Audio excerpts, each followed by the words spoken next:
was good. I would say, yeah. It was good. It's weird. It was seeing Ashton not break a 50-yard touchdown was definitely weird. But yeah, being able to make some plays in the game was definitely a big thing. That first one, I got popped a little bit, and then the second one, the tipped pass, it was cool coming down with it, and getting a couple more yards after catch.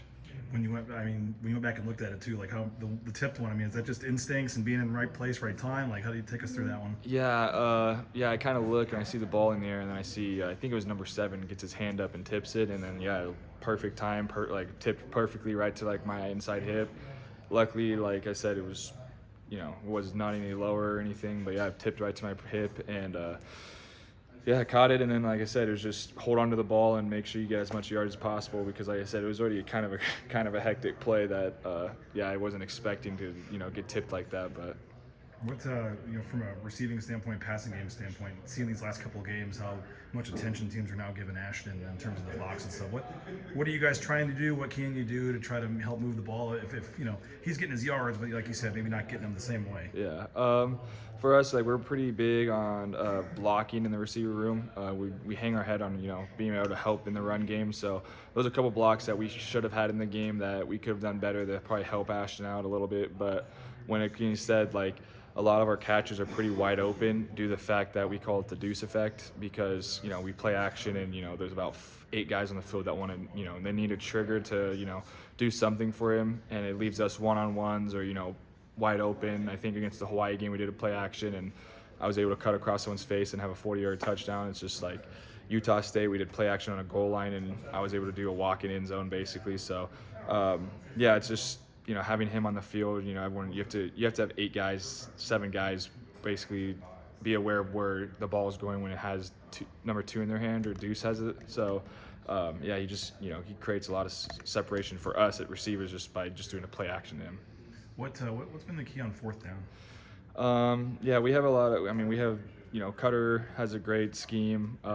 Potter and Miller, they're 3 great coaches, so they do a really good job of getting us in like the right sets and stuff, and then just executing. Mad Dog does a really good job on going through all of his progressions. He goes, either hits a first read or he can go all the way down to read 4 and still make the right decision. So having him at quarterback with that elite mindset and elite level of knowledge, and it just gives you a huge confidence that he's going to make the right decision.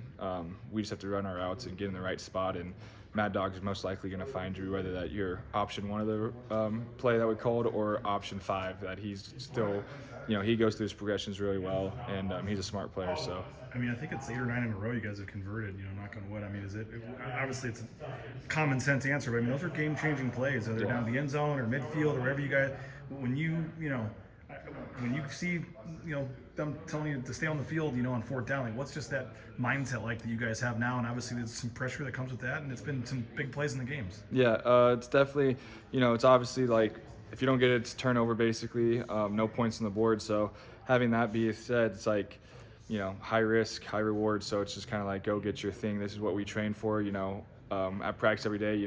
We strain ourselves and stress ourselves on, more difficult situations. So when game comes around, you have an easier, hopefully easier. The defense, you don't know exactly what defense, but we have a good, like I said, Miller, Potter, and Cutter do a great job on kind of just analyzing everything and putting us in the best spots to succeed. And then, like I said, even UNLV, we had Louder on a corner route on a fourth down. That I think that's progression like 2 or 3, and Mad Dog threw a great ball, and Matt Louder was doing what he does best, which is comes down with the ball and stuff. So it's just having that, and then being having even number 2 on the field, Ashton. You give him the ball on a 4th and 1. We think it's about 100% guarantee that he's going to get it. At 4th and 2, not many people are going to hold him up in his, at the line of scrimmage. He had a run on the goal line that he got met in the backfield and still was able to push it in against UNLV. So we have a lot of answers for 4th downs. If it's 4th and short, we believe Ashton's going to get it every single time. And then in the pass game, we trust Mad Dog and his decisions. You mentioned Madsen. he's a guy that is kind of, I don't say polarizing figure, but fans, they always have their pick for quarterback, whatever. But just the plays he makes, some of those runs he had in the last game, just maybe it's not always a 100% completion percentage, but he's making not getting sacked, not throwing interceptions, and you're winning games. What kind of confidence do you guys have in, and what do you think he's doing, I guess, to kind of shut up some of the naysayers, I guess? Yeah, from the beginning, even last year when he got in the game, when he was doing the 2 quarterback system, he was making plays. He's smart. He's calm. He has good composure. And then just all fall camp and spring ball, he's been doing all the right decisions. He knows all the things. He helps receivers out. He helps running backs out. He helps tight ends out. Like, he's a leader on the field. And I mean, a lot of fans are not going to see or hear that because, they don't at practice watching what he does. But then when you see him at practice and you operate with him, it's like, holy crap, like, this guy's an elite level dude. And then having him on the field with you, he just helps you out through the whole offense. He knows how to calm you down. But he also knows how to, like, hey, we need to step it up. Like, this is not our brand of football. So he's an elite level, elite leader for us. He knows what what this offense can be, and he demands that from everyone on the play. But he also is a very smart kid that, helps, anyone on the offense. If you need help, he's going to be there to help you. And during the game, if you forget your route, like, he can literally just back of his hand like it's nothing. He knows everything. Last time you played San Diego State, Tim Plow had just gotten let go. It was a home game. It was, your leading passer was Sam Vidlak in that game. I don't know if you remember, have looked back at it or remember, but it was 2 years ago when Dirk took over. It was his first game. You guys were down at half. You come back and win the game big, end up going on and doing some things. I mean, maybe you don't. Maybe you haven't looked at it yet. I don't know. But just any thoughts on when you played San Diego State last? Or Yeah, so I was injured during that time, but, obviously I was still in the facility watching and stuff. San Diego State, they got, new coaching staff over there, not the same defense, not the same offense. They play hard. They're always a good football program. We can't count anyone out.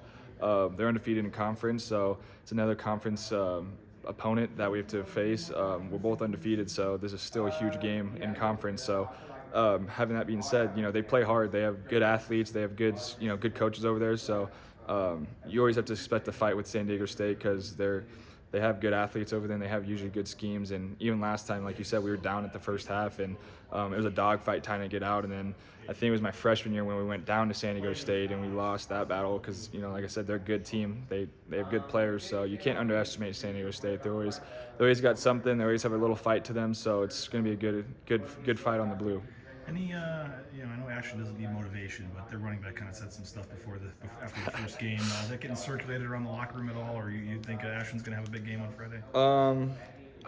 It's getting said a little bit. I think we even made a post about it, but Ashton's one of those guys that I think he's gotten told by Travis Hunter too that it's kind of a running back does it all the time. I don't think it gets to Ashton's head because, even a game having 140 some yards is a bad game for him. That's a great game for any other running back in the nation. So, do I think he's gonna have another great game? Yeah, I think this game, we're gonna hopefully, be better in the run game for him as receivers, so we can break him out to have more, more explosive plays for him.